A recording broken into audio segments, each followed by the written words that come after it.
Hey guys, hope all is well. It is Easter Sunday. I'm going to continue the education this morning. You guys are really responding to the videos, and we got a lot of good questions on our Instagram live last night with Cocktails with Kurt. Hope you guys enjoyed that. Sitting by the fire, it's kind of a cold or chilly Easter morning, so happy Easter to anybody out there that's celebrating, and God bless you. We have drinking out of our GreatHomesATL coffee mugs here. These are great. One of the perks of being part of the family. The topic I want to talk about today, and we seem like we talk about this a lot, I get questions still a lot about it, is credit. Some good coffee. And I kind of wanted to break it down for you and try to just do it in simple terms and why credit is so important. In this example, they don't teach you in college or high school, I should say. You probably are taking some classes in college. But I really encourage you, number one, to just say that like the internet is your friend. There are so many websites called, like Bankrate, CNBC, Kiplinger, Forbes, and just Googling how do mortgage rates and credit, relate, or what credit score do I need to qualify for a mortgage? And it's an ever-changing flow, especially in the times that we're in. Right now we're going through this pandemic, and you have to look at it from the bank's perspective or the mortgage lender's perspective. There's your credit score is I would call it your resume of why a bank should lend to you. Think about it. We're just going to look at it in terms of somebody in your life. Let's all just kind of sit back and say, whoever the closest person to your life, even the person that trusts you the most, or a friend or a coworker, somebody you just have, a relationship with, and you are going to ask them for money. It's a big responsibility. Maybe if you put it in those terms, as opposed to, people look at banks and everything, they feel like it's very impersonal. We try to make it less impersonal because we have the relationships with the lenders to make it a smooth process for you. But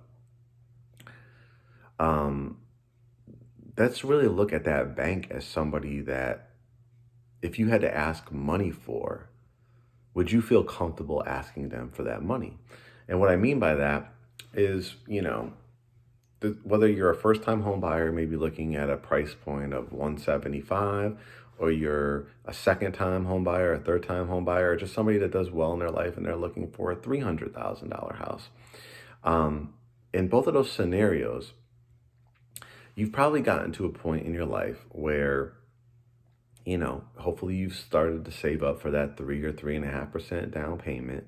If you could do more than that, always do it. But for the most part, you've been diligent. You've made the sacrifices. You've worked that second job. You've not taken that vacation. Now's a really good time if you have a job. Obviously, it's almost forced savings because we can't really ebb and flow through society. We can't travel like we used to. We can't go out to eat like we used to. So this is a perfect time to even save even more and pay down debt even more. So you go to, in my situation, I'm just going to, say my friend Joe. And I'm going to say, Joe, I really like this house. I've saved up my 3% or 3.5%. I've saved aside my closing costs. I just really want the most affordable payment. And I know, interest rate is going to be tied to that. And so I really want the lowest possible interest rate. And I really hate to do this, but I need to ask you, I know that you have the funds to lend me, the mortgage off of a $300,000 house. So Joe's going to say, okay, yeah, I have the money. This is the kind of business I'm in. I'm in the lending business. Of course, it's a business. So I want to um, make some kind of money, off of the transaction. So I'm going to charge you an interest rate. And I say that's fair. I mean, I don't have the 300,000. Shoot, I don't even have over 3.5% down. So I can't buy a house outright. I can't put more money down.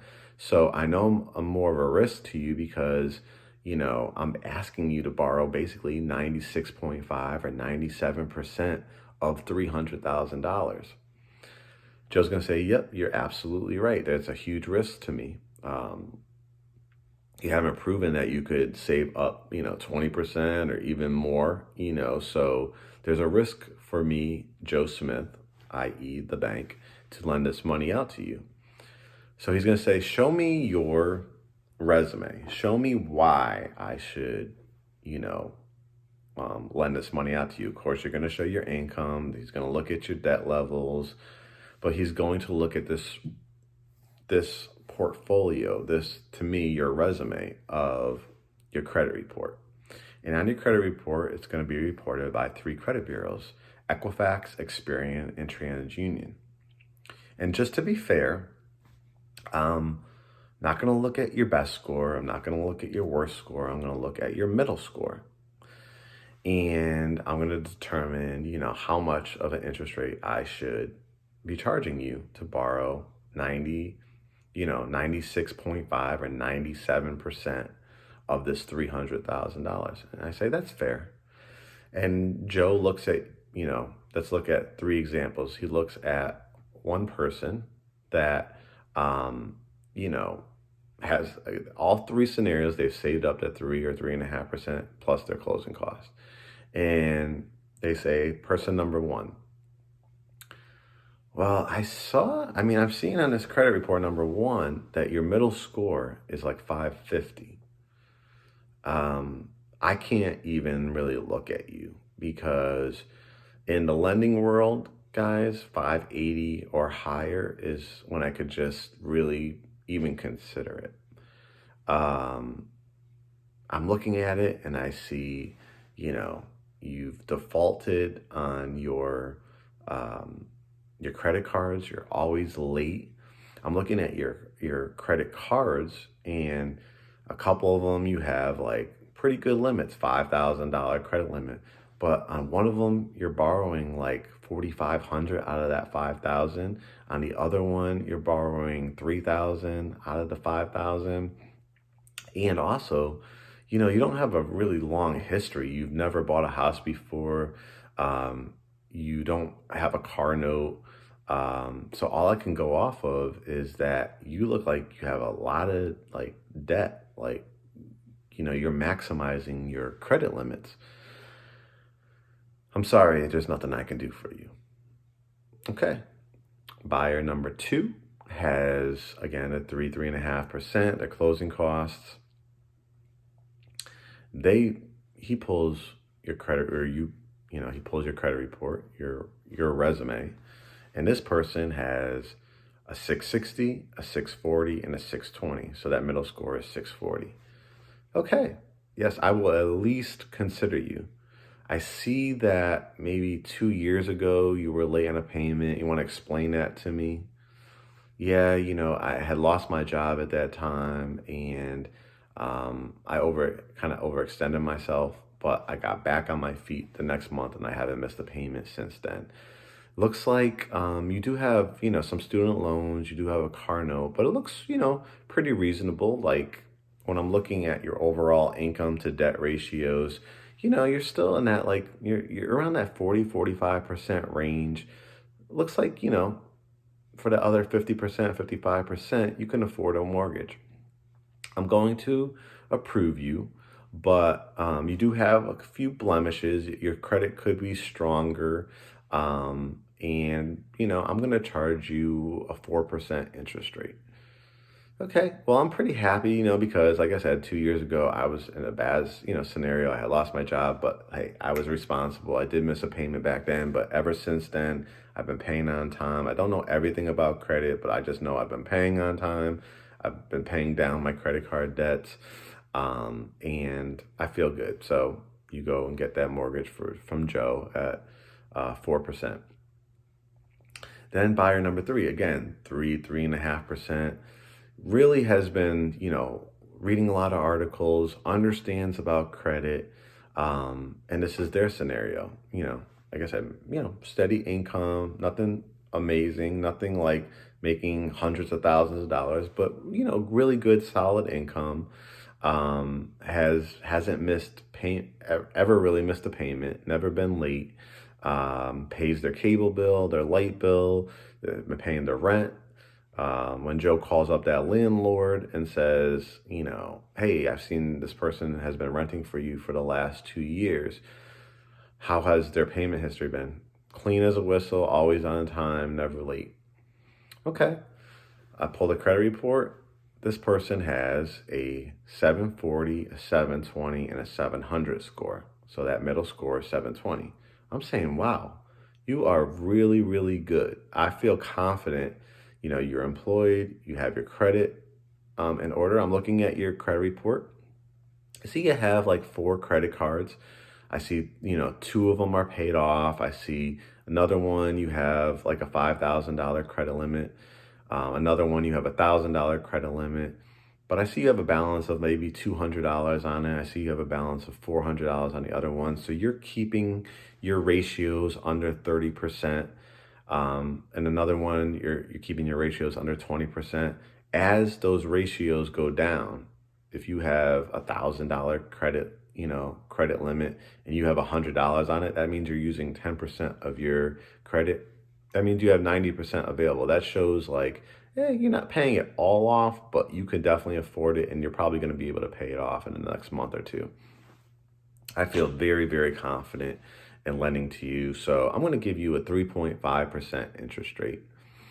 If you want to hold out another couple months and you feel like you're going to pay those other 2 credit cards off, it looks like in this scenario, I'm running you through this credit analyzer, which Joe has, which some, most lenders do have. Looks like your score is going to go up to 740. Okay, so you could either buy this house now, like, hey, you don't want to miss out on it, and you're getting an amazing interest rate at 3.5%, or if you want to hold off a couple months and you think you could get it up to a 740 or higher, that shows me a little bit something more. I'm going to give you a 3.25% interest rate. It's not going to, save you probably more than 40 or 50 bucks on your payment, but hey, for you, it might be worth it. So those are the 3 scenarios, guys. You've got Joe Smith. He's the banker, he's the mortgage lender, and he's saying to you, show me your resume. Show me, just like if you were on a job interview, why I should give you this job, why I should give you 97 or 96.5% of $300,000. And that's what credit is. This is your path to success. This is going to be the thing that gets you the most affordable interest rate. And the times we're in, just to finalize it, you should always, at the very minimum, be at 580 or higher. What's been going on now with the viruses is much more stringent. To be honest with you, a lot of them are looking more for 640 or 660. That would get you an FHA mortgage. 680 or higher is going to get you a conventional mortgage, which is 3% down. And then they go up from there. 700 to about 720 is going to get you a little bit better interest rate. 720 to 739 is going to get you another better interest rate. And 740 and above is going to get you the best interest rate. You have to look at your scenario. If you've started from the bottom and you've worked all the way up to 640, 660, go for it. Because in real estate, you're putting off another day by renting. It's less money that you're going to be able to do for, your future through resales, through equity in the house. Every day that you don't buy is another day lost of equity and income. In the future, what's called generational wealth. So we'll get a little bit more into that, but hopefully that kind of just breaks it down, why it's important to, have good credit score. In the next video, I want to talk about the myth of credit repair. Stay tuned for that.